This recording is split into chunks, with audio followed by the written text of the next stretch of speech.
Geico asks, how would you love a chance to save some money on insurance? Of course you would. And when it comes to great rates on insurance, Geico can help. Like with insurance for your car, truck, motorcycle, boat, and RV. Even help with homeowners or renters coverage. Plus, add an easy-to-use mobile app, available 24-hour roadside assistance and more, and Geico is an easy choice.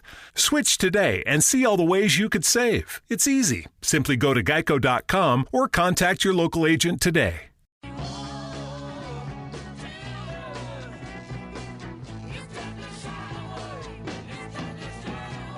This is Legal Live with Eddie and Chuck Farah. They're talking the latest legal news and answering your questions. To call Legal Live and ask Eddie and Chuck a question, grab your phone and dial 855-765-1045. That's 855-765-1045. Hello, hello. You are listening to Legal Live, brought to you by Farah Farah on 104.5 WOKV, Jacksonville's News and Talk. Give us a call at 855-765-1045. I'm Sheifalika, and I'm joined today by the awesomest group of dudes ever, Eddie and Chuck. Thank you, Sheifalika. How's it going, gentlemen? I'm not sure everybody would agree with you on that, but that's okay. Oh, well, they'll have to fight me on Temper it a little bit. But we'll take it. All right. Okay. What's on the docket today, gentlemen? Well, we got several things. I want to talk about this interesting case that came out. We're getting into hurricane season. Mm-hmm. There's a case that came out in Florida. Let me see just maybe last month, where a homeowner, there was a bathroom leak in the home, and they of course, you want to call your homeowners company, insurance company, and report it. But they did. But they waited. They waited 7 days to report what happened. So they waited 7 days to report the leak. The insurance company came back and said, you waited too long. Because if you read your homeowner's policy, it's going to tell you you must report every occurrence within a reasonable amount of time. And that could be what is reasonable. I mean, it's ambiguous. It can mean many different things. The whole reason behind that is that, the insurance company has a right to come in and investigate, find out what happened. If the longer you wait, evidence disappears. Maybe they can't show what happened.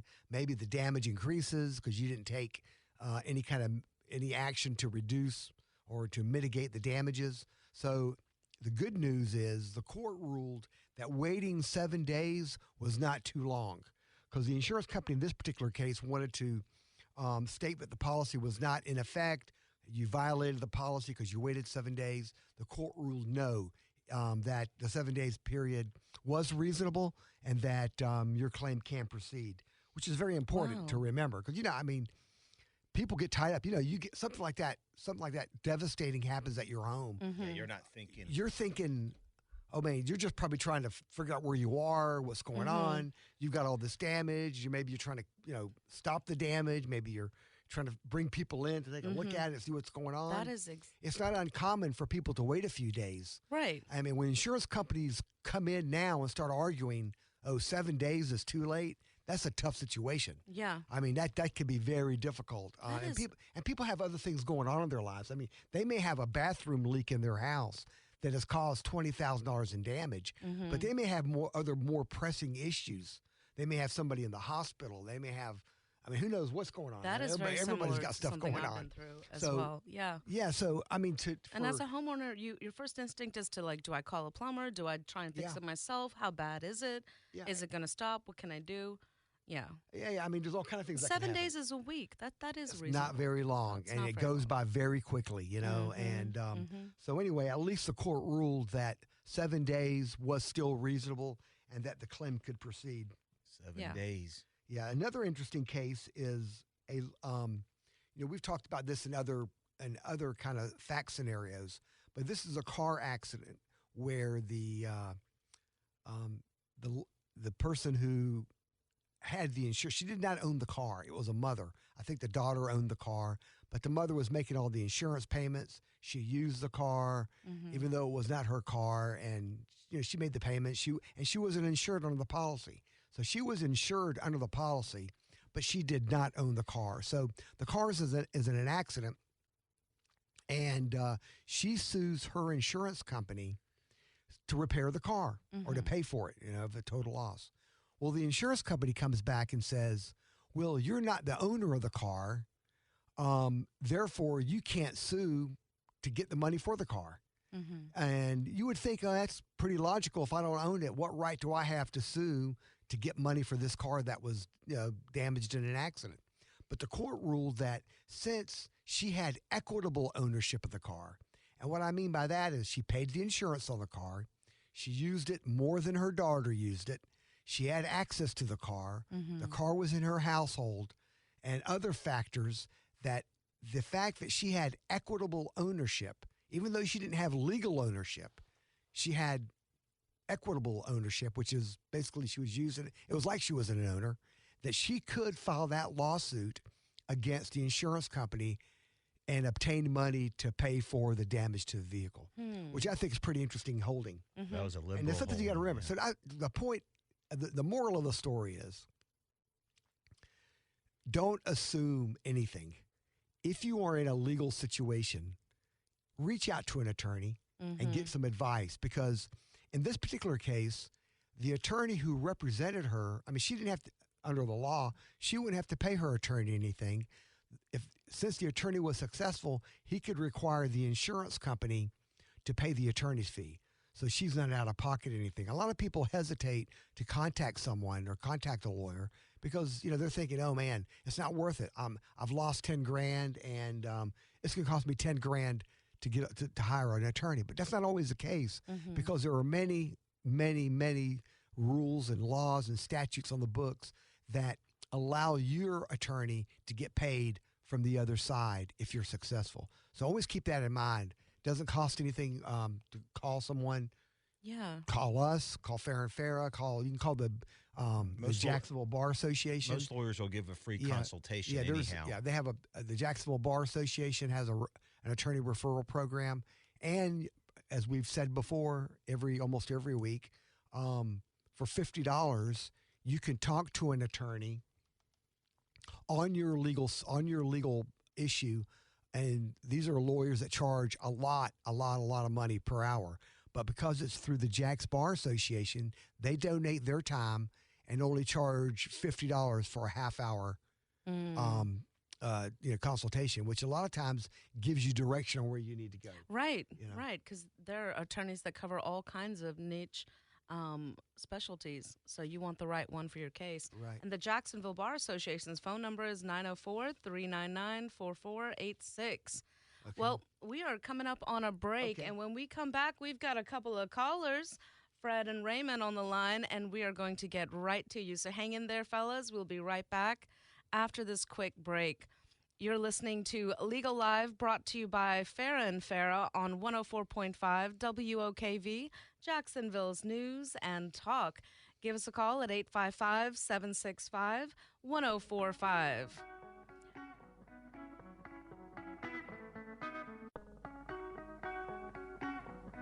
Welcome back. You're listening to Legal Live, brought to you by Farah and Farah on 104.5 WOKV. We've got some callers on the line. Let's jump right into it. Let's go with Raymond. You've got a surgery-related question. What's going on, Raymond? Well, I just called to find out if there would still be a possibility of suing a doctor that had falsified a report.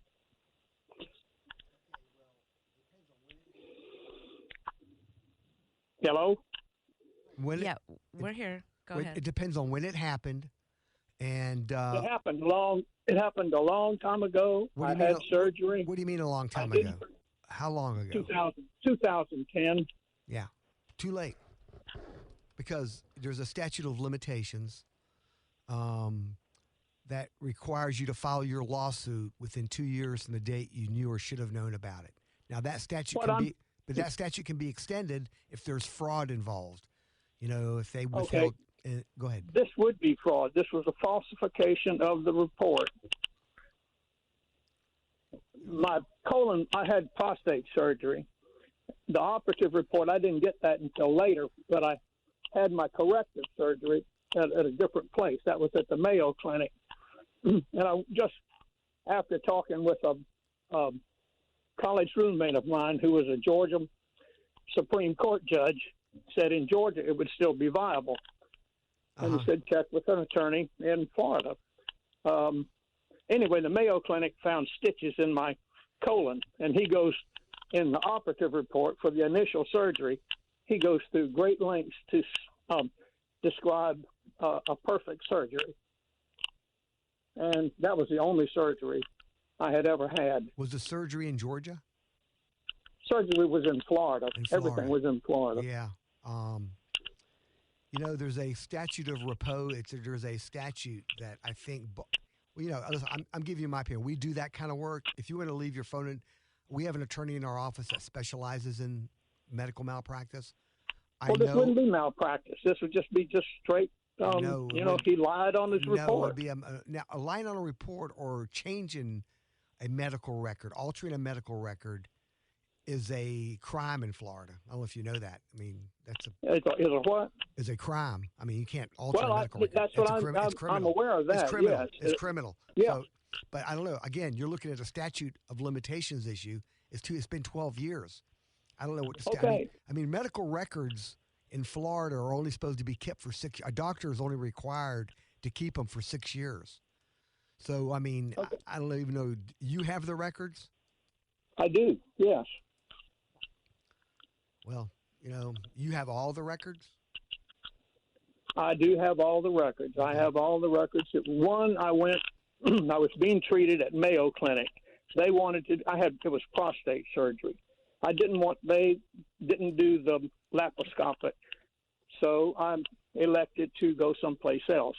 And I had it done there. Yeah. And this man was, anyway. What? Let me ask you this. Short. How did the stitches cause you any kind of permanent injury? I don't have any permanent injury, but I went through 2 years of corrective at the Mayo Clinic with an ostomy and a catheter. So I mean, no, I don't have permanent injury now. I'm well and good. Yeah. But it was, what I'm saying is the report was falsified and put in. Said, the report was, no holes, nothing. Look, I'm not trying to, listen, I don't know. I wasn't there, but, just because he said the surgery went well, I mean, to me. No, I didn't say that. He said that in his report. That's what I'm saying. I mean, but you got to prove that he knew the stitches were there and he still said the surgery went well. I mean, maybe he thought the surgery, maybe he didn't know the stitches had been left in there. Sometimes the doctor. But that he had punctured the colon? Well, that he would know. I mean, I guess. I would assume so. That's where the stitches were. Oh, okay. And he covered See, what that I up. was doing, I did the surgery. He was a very celebrated physician. Yeah, and he was going to visit his son right after that in China for a month. Yeah. And so that was his last surgery. Right. And so he went, and and after I discovered all of this, I said, well, why didn't he, just let me stay in the hospital? And because and the reason was, then that would have made some problems with his trip to China. The things that I have known now, I didn't know then. So, and how I asked my corrective surgeon at the Mayo Clinic, I said, how in the world did this happen? I won't get into what my symptoms were, but she said, well, I did see stitches where I would not have expected to see them. And that just festered for several years until I went back and got the Mayo records and then got the other records. Yeah. And it's crystal clear. Well, look, I'm still of the opinion. I think the mistake was made. If you had caught it earlier, I think you would have had a chance to do something. I think it's been 12 years. I think the statute of limitations has run on that. That's my opinion. You may want to talk to another lawyer. I believe that's exactly right. And what was really troubling me was just that someone actually committed a crime and will be able to get away with it. Yeah. So well, that's that's it. It's nice that you recovered and you're doing well now. That's the main thing. I mean, your health. That's true. Well, Your health nice. listen, when you look at it, your health is Okay. number one. And let me tell you, what could have Thank been you for your worse? time. Hold on. Right. What could have been a lot worse, and you wouldn't be here today if he had punctured your colon and didn't find it. You would have died from a septic, incident. Sepsis, for Yeah, sure. you would have died. I did have all of that. I did have all know, of but that. you didn't- My goodness. I just recovered. I know that, but if you didn't have the stitches in there, it would have been over a long time ago. So, Wow. If I wouldn't have had the stitches in there, it wouldn't have occurred. That's true. yeah. The but I mean- stitches, the puncture broke. Yeah. I wasn't, he didn't put the stitches properly in weren't didn't hold. Okay, there. All right, man. thank you. They came Thank out you, in Raymond. 2 weeks after the operation. Thank you. Oh, my goodness. Okay. Well, we've got another caller on the line, Sure. but just a couple of minutes. But what we can do We can is start it. let's go ahead and start it, and we'll- Fred. And we might have to cut you off and come back from commercial and finish you. Okay. What's going on, Fred? Hello. Yeah. Good morning. I'm calling. My son, who's 18 years old and is a junior, received a speeding ticket. The vehicle was registered in my name, and so the ticket was issued in my name and not in my son's name. That should not be. That's a mistake. I mean, how could it be? Are you Right. sure? I'm sure. It has my date of birth. It has my driver's license. I'm 59 years old. He's 18 years old. So there's a difference. I've never heard of that. How could he was driving the vehicle at the time? My son was driving the vehicle. Were you in the car? He got pulled over. No, I was not. I was at work. Well, It was in the middle of the day. How do you even know your date of birth and all, and your driver's license number? Well, I'm guessing that the system, because he has a computer printout, got it from my registration. Interesting. The vehicle's registered under my name. Yeah, but usually he asked the driver for a driver. Didn't he know the kid wasn't 59? I mean, he's an 18-year-old kid. How could he be Right. look like it? Looks great for 59. Wow. Yeah. Did No, the not son at all. have your driver's Not- license by chance? I mean, No, he has his own driver's license. Yeah. Have you been down to the DMV? I haven't been anywhere. He just got this ticket 2 days ago, Yeah, 3 you days. got to go to the you have to go to the DMV, and That could be a mistake. You know, they'll it's have to just- drop it against the son They'll too. have to drop it. Oh, They'll have to yeah. Yeah, so really, So how do I get this to happen, I guess? well, I think you have to go to the Department of Motor Vehicles, make an appointment. I don't think you can walk in anymore because of COVID. I think you got to have an appointment. And so you go down there and say, look, I guess your son's got to go with you.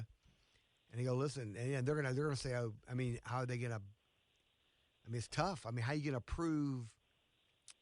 Well, I can get a letter from my employer. I work for the federal government. I can get a letter saying he was at work. Yeah, because they'll say, Right? oh, you're just trying to. Yeah, what you should do. Right, of course, right. They would. Yeah, right. We've heard this before. They'll tell you, Fred, don't worry. We've heard this before. do you have the same name as your son? Maybe, perhaps. Yes, exactly. We're both Maybe. Freddies. Yes, and the same last name. Yes.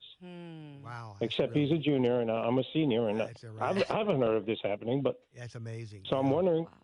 I think you got to go to that DMV. You got to take your son with you. Maybe a letter from work saying, I was at work on that day. Right. Was not in my vehicle. Okay. They'll probably contact the police. He'll probably won't even remember. They probably issue so many tickets.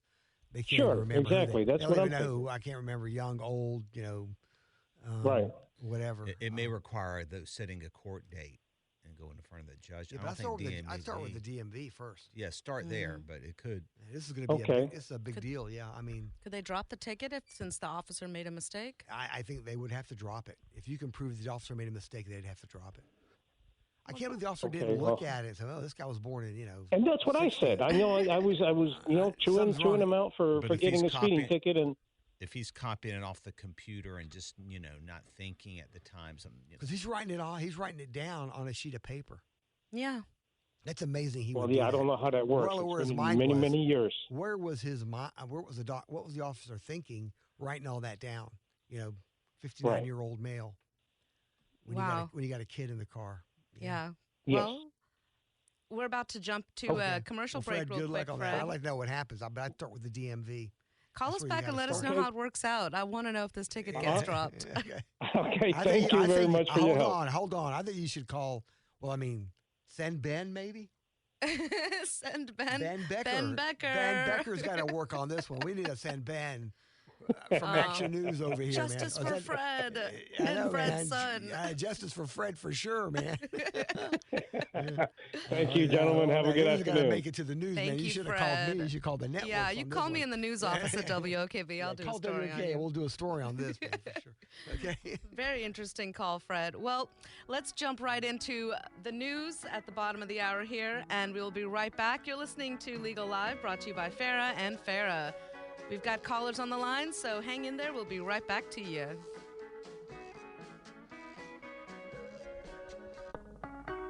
All right, welcome back to Legal Live, brought to you by Farah and Farah on 104.5 WOKV. We have a caller on the line. Diana, you have a will-related question. What's going on? Yes, ma'am. Yes, I do. I'm talking about the Florida statute 732.901, production of wills. And it talks about the custodian of the will, once notified of the tester is dead. If they don't produce the will, Part 2 says, upon petition and notice, they may be compelled to produce and deposit the will. I don't know. I was wanting to know what petition and notice would be to give to these people. Okay, what happens is a petition is like a lawsuit. You file it with the court in the probate department, and you ask the judge for an order requiring them to produce the will. Now, if they don't have the will, they got the will. They have to put them on notice. You know they too. have it. Yeah, you have to send them. Yes, sir. We know they have it, and they keep saying they're going to produce it because we have a signed receipt by the secretary of the office where UPS delivered the death certificate, and he's so far not produced the will. Yeah, so that's your That's your avenue to get it, to get a copy of it. Okay, so petition and notice means filing a lawsuit and have the judge issue a notice to the person. Yeah, he'll set up a hearing. You got to give them notice. You can't get an order, like Chuck said, without giving them the opportunity to hear their side of it. So that you would set up a hearing with the judge, and they would be notified, and they would have to be there, and the judge would enter an order based on that. Now, if the will is gone, I mean, is it a law office or is it a person?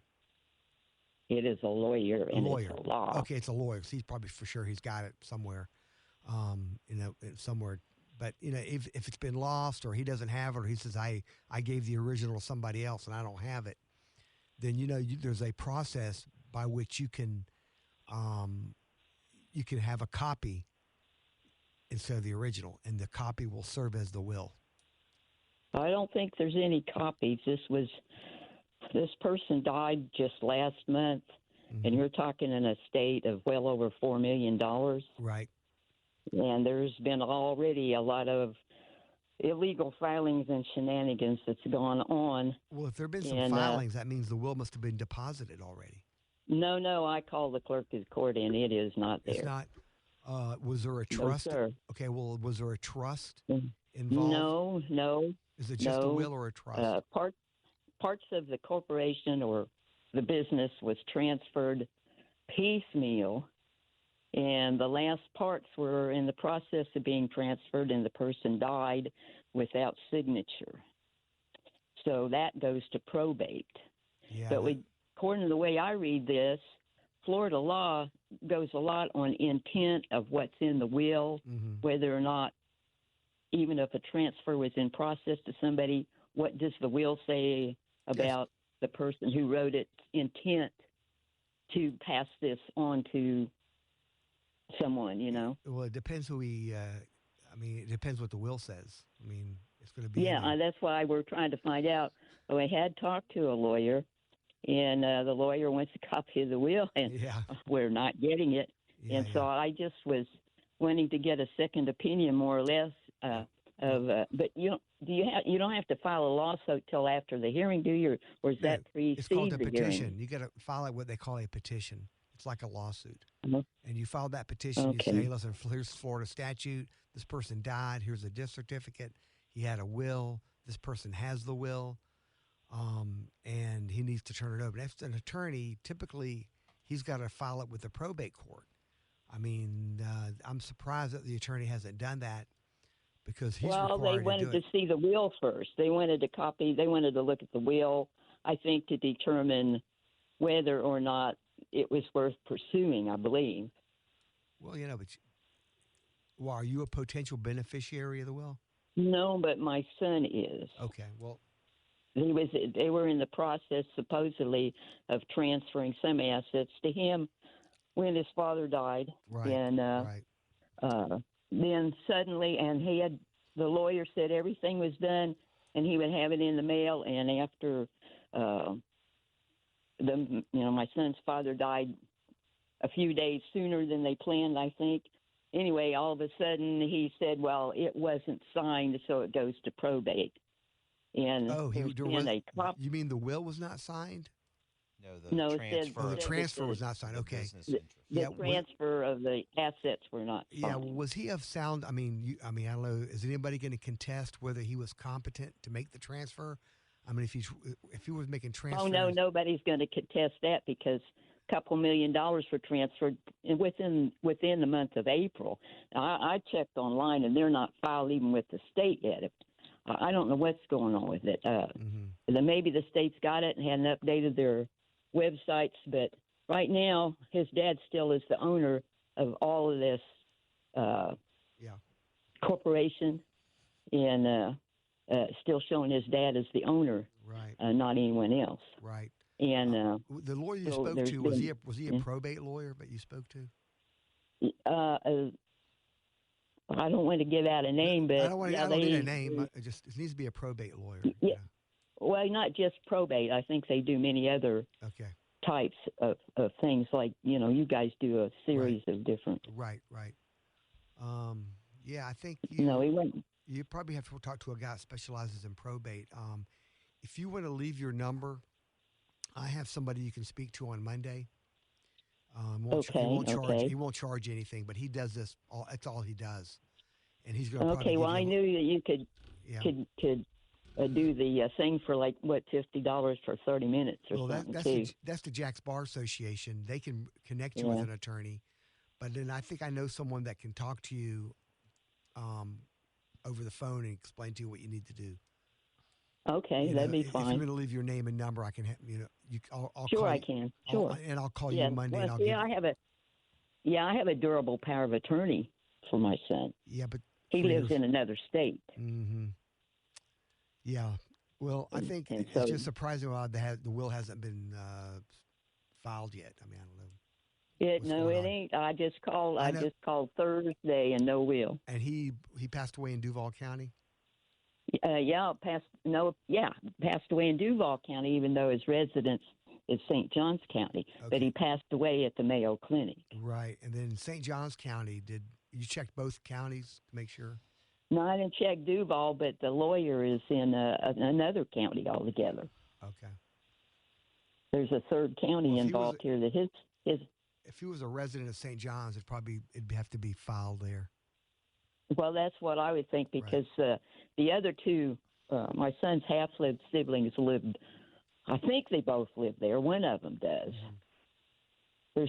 There's two half siblings, and part of the assets were transferred over to them in April. I mean, did you ask them did you ever ask any of them if they had a copy of the will?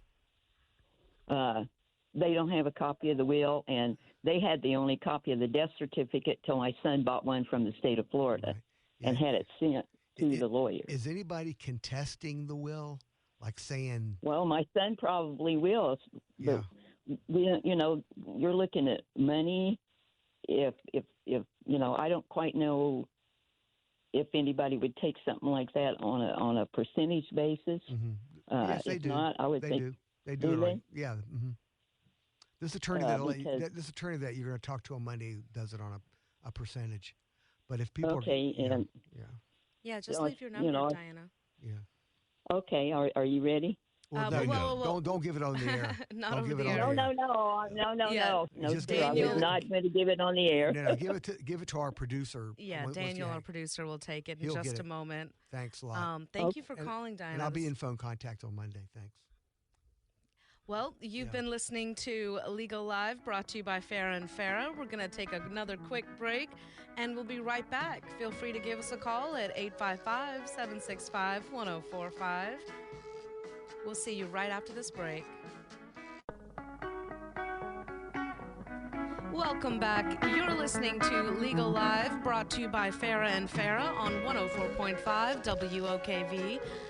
Give us a call at 855-765-1045. We've got a few minutes left of our show. Very interesting show today, by the way. Yes, these states are very, very interesting.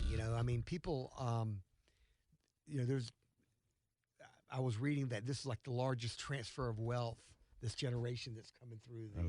As the baby boomers pass away, this is going to be the largest transfer of wealth in the history of America. Stock market's up. Yeah, stock market. Wow. People made a lot of money in the stock market, real estate.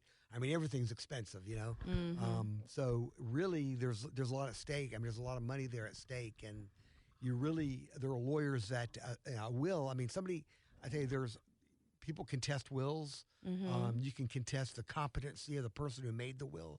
Sometimes they're under influence. Maybe they're living with a person or a family member that exercises undue influence on them. And if you can prove that, you can have the will set aside. So, Yeah. Wow. So the will's not cut in stone. I mean, you can contest it. Because if there's no will, then it goes back to the statute. Yeah. In the statute, the Florida statute tells you what happened to your dictate estate. how the assets are distributed. Really? Yeah. Okay. Yeah, So so if you Florida don't- itself has a rule on this. Yeah, because not everybody has a will. If you don't have a will, then obviously the Florida law determines who gets what, what the spouse gets, what the kids get, and so forth. I mean, you can disinherit your children in a will. In Florida, and in most states, you can disinherit. You can't disinherit your wife, but you can disinherit your children. Interesting. But at the same time, if you are disinherited, or the will says that, and if there is some undue influence or somebody who tried to pressure the person who passed away to do something that he shouldn't, didn't want to do, then you have recourse in the court system, and there are lawyers that specialize in this kind of thing and can help. So hopefully, I'll call Diane on Monday, and maybe I'll give her somebody who can help her out. Yeah. But Do that's other why states like Georgia also have rules like Florida does? I don't know. I don't know. I mean, I'm not a probate lawyer, but it's my understanding they're similar to Florida's. Gotcha. But the bottom, what you should do though, it's really everybody should have a will, and you should have that will looked at on a period like every couple of years. You should look at the will and see if it needs to be updated. It looks like in this kind of situation, this person was trying to do things near the end real quickly. Maybe trying to get things out of probate. Let's do some transferring. So I mean, I don't know, but we'll find out. But it's always better to be proactive. Have a will. Talk to an attorney, an estate planning attorney, who can help you, with tax purposes, and tell you how to do it. I mean, It's worth the time and it's not investment. Long. Yeah, I mean, wills are typically wills are not very expensive. It's not like thousands of dollars. Even if you want to do a trust, even a trust will combination is not a lot of money. So it's really worth talking to somebody. And the Jacks Bar Association has that attorney referral service where they can help you with that. But yeah, that's true. yeah, I know. It's fascinating. Yeah, My I was going to goodness. get it. We had that first caller. We had Raymond. Raymond. Yeah, Raymond. Surgery. And Raymond was talking about that surgery, and I was going to talk about.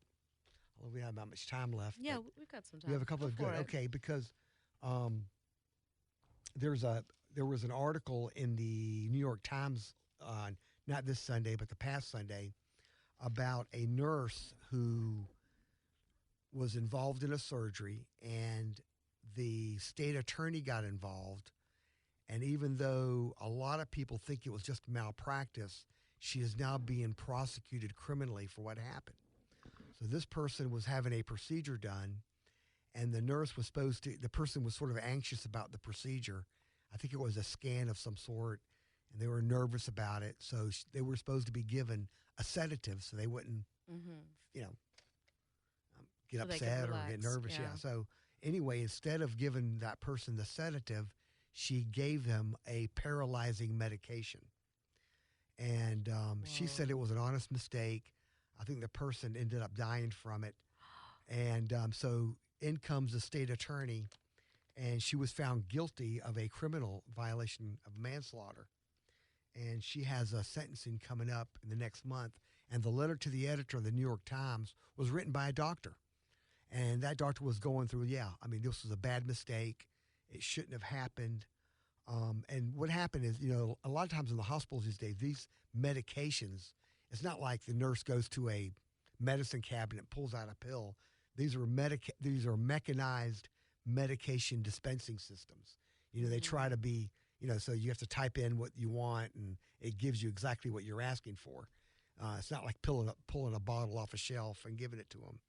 And she was accused of failing she did not monitor the patient properly. And, her argument says, look, man, we've been under stress over the last 3 years because of COVID. We're understaffed, and there's a lot going on in the hospital. Nonetheless, well, that may be true, but you still can't, There had to be other aggravating circumstances. Yeah, well, she said, or she could have had a history of kind of messing up, making mistakes. She was found guilty. Really? They found her guilty? The jury found her guilty. And but this doctor who wrote the letter to the editor says, look, what happened was really bad, but what's happened is that because of staffing shortages, because of COVID, that people are overworked, that, people make mistakes. Yeah. Humans are humans. And no matter how good a nurse you may be or how good a doctor or a lawyer, people make mistakes. It's inevitable. In this particular case, I was just amazed that she was being charged criminally. I don't know all the facts, but this was the doctor who wrote it said, he was talking about being in medical school, and he stated that my professor always told me you have to live in a constant state of high alert if you're a doctor. You have to always be terrified. And even if you always are terrified, things can still happen. But this doctor kind of blames it on the medical system. He thinks that the medical system in America, the way it's set up now, doesn't have proper checks and balances in the way things are done. That the system it's not that the people are going to make mistakes. What can prevent a lot of those mistakes is that the systems that are in place do not work, and they're outdated, and they're not up to date. And there's no work-life balance for doctors. And if you think about it, you don't want the person attempting to save your life to be so exhausted they don't even know what day of the week it is, Yeah. And COVID tested that, perseverance level of the medical community. People were having breakdowns, leaving the profession and everything else. Yeah. But it's a serious thing. Like this doctor said, even the most vigilant doctors and nurses, when they're juggling multiple things at the same time, things can happen. That's all of us. That applies to everybody.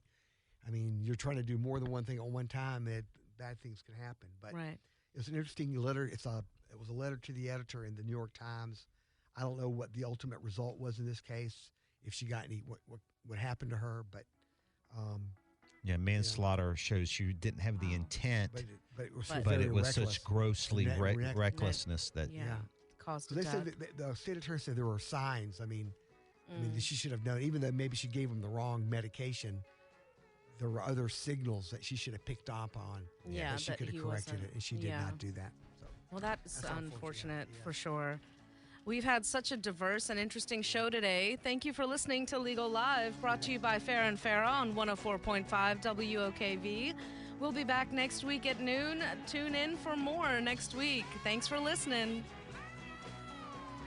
Geico asks, how would you love a chance to save some money on insurance? Of course you would. And when it comes to great rates on insurance, Geico can help. Like with insurance for your car, truck, motorcycle, boat, and RV. Even help with homeowners or renters coverage. Plus, add an easy-to-use mobile app, available 24-hour roadside assistance and more, and Geico is an easy choice. Switch today and see all the ways you could save. It's easy. Simply go to geico.com or contact your local agent today.